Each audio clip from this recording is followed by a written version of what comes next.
তো পার্কের ভিতরে আরেকটি পার্ক রয়েছে, মিনি পার্ক। তো এই পার্কে ঢোকার জন্য কোনো টিকিটের প্রয়োজন হয় না।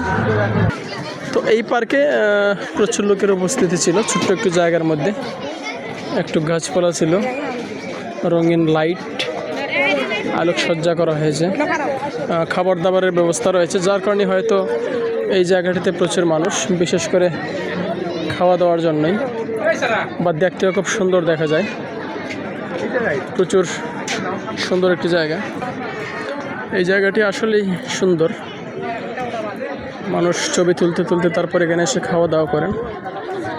খাবার জন্য কিন্তু ভালোই ফুড আইটেম রয়েছে, ফুচকা সহ চিকেন, বার্গার, পিৎজা সবই পেয়ে যাবেন।